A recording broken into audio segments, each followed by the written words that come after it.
બગદાણામાં કોળી સમાજના આગેવાન નવનીત બાલધિયા પર થયેલા હુમલામાં હવે એસઆઈટીની તપાસ પોતે જ સવાલોના ઘેરામાં આવી ગઈ છે, કારણ કે સામાજિક આગેવાનો અને સુરતના વકીલોની ટીમે એક મહત્વપૂર્ણ પુરાવા સાથે આક્ષેપ કર્યો છે કે હુમલાના આરોપીઓ ઘટનાના સમયે વિડીયો કોલ પર કોઈને સમગ્ર દ્રશ્ય બતાવી રહ્યા હતા અને તેમને મજબૂત શંકા છે કે તે વ્યક્તિ કથિત કલાકાર મયાભાઈ આહિરનો પુત્ર જયરાજ આહિર હતો.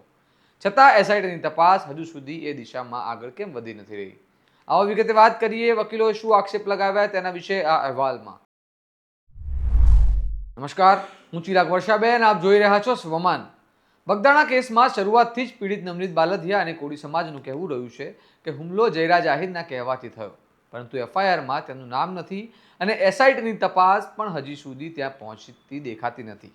હવે સુરતના વકીલો અને સામાજિક આગેવાનો દ્વારા એક વિડીયો જાહેર કરવામાં આવ્યો છે, જેમાં તેઓ કહે છે કે હુમલામાં દેખાતા આરોપીઓ અને જયરાજ આહિરના ફાર્મ હાઉસમાં દેખાતા લોકો એક જ છે, તેમના કપડાં એક જ સરખા છે અને સૌથી મોટો સવાલ એ છે કે જ્યારે આરોપીઓ ઘટનાના સમયે વિડીયો કોલ પર કોઈનો હુમલો બતાવી રહ્યા હતા તો એ વ્યક્તિ કોણ હતો?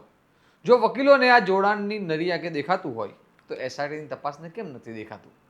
સાંભળો આ વકીલોએ શું આક્ષેપો કર્યા એસઆઈટી પર તે. નમસ્કાર મિત્રો, જય કોળી સમાજ. મિત્રો, સુરતની લીગલ ટીમ દ્વારા એક મહત્વનો આધારભૂત પુરાવો અમારા ધ્યાને આવ્યો છે.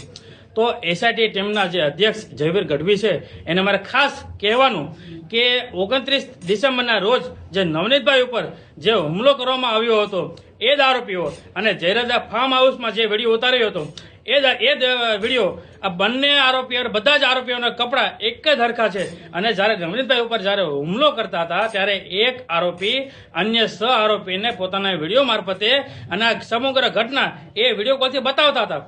તો એ વિડીયો પણ એમાં દેખાય છે, ચોખ્ખું અમને લાગે છે. તમે આ વિડીયોને તમે ઝૂમ કરો, તેને સ્લો મોશનમાં જોવો તો તમને ચોક્કસપણે આમાં દેખાઈ આવશે. જો એક ધારાશાસ્ત્રીને જો વિડીયો મારફતે પુરાવા મળી આવતા હોય તો આઈપીએસ કક્ષાના અધિકારીને આ વિડીયોમાં જ સવાલનો જવાબ છુપાયેલો છે, તો આમને કેમ નથી મળી આવતા? આ પણ એક શંકા ઉપજાવે છે. અને શું આમાં આરોપી છે એને સવલતો આપવામાં આવે છે? તો સરકાર જે છે એ કોનાથી ડરે છે, કોનાથી એટલી બીક રાખે છે? શું આ આરોપીઓ છે એનો એટલો બધો વગ છે? શું આ પૈસાદાર છે એટલે? શું એમની ઓળખાણ છે એટલે? નહીં, આમાં ચોક્કસપણે તપાસ થવી જોઈએ. મિત્રો, હું તમને વિડીયો બતાવું છું, તમે ખાસ ધ્યાનથી જુઓ.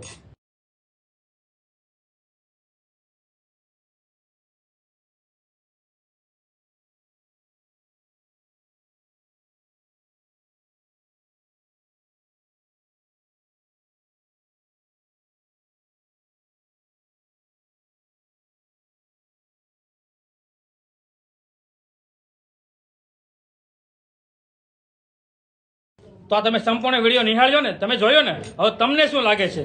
તો આ તમે કોમેન્ટ કરો, શેર કરો, જેથી કરીને તપાસ કરનાર અધિકારીને પણ ખબર પડે, ગૃહમંત્રીને પણ ખબર પડે કે આપણે આમાં કઈ જગ્યાએ કચાશ રાખીએ છીએ ને કઈ જગ્યાએ આપણે કાયદાનું પાલન નથી કરતા. અને આમાં સત્ય બહાર આવવું જોઈએ, નવનીતભાઈને અને પરિવારને ન્યાય મળવો જોઈએ. જય કોળી સમાજ. આ વિડીયો અને આક્ષેપો બાદ એસઆઈટીની તપાસ પર હવે સીધો સવાલ ઉઠી રહ્યો છે.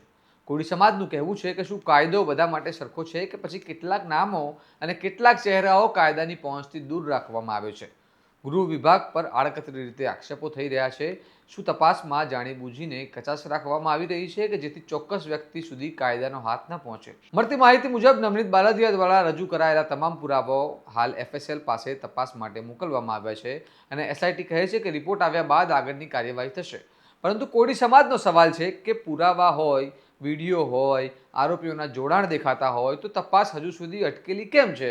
શું ન્યાયની ગતિ પણ ઓળખ અને વગ પ્રમાણે નક્કી થાય છે? આ કેસ હવે માત્ર એક હુમલાની મામલો નથી રહ્યો, પરંતુ તે ગુજરાતમાં કાયદા અને નિષ્પક્ષતા અને તપાસની વિશ્વસનીયતાનો બની ગયો છે. એફએસએલનો રિપોર્ટ આવ્યા બાદ સત્ય બહાર આવશે કે આ આરોપો ક્યાં સુધી સાચા છે.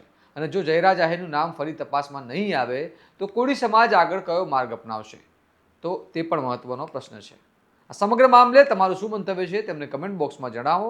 આવા વિગતવાર અહેવાલો માટે સ્વમાનની ચેનલને લાઇક કરો, આ વિડીયોને વધુમાં વધુ શેર કરો અને તમારી વાત કરતી તમારી ચેનલ સ્વમાનને સબસ્ક્રાઇબ કરો. નમસ્કાર.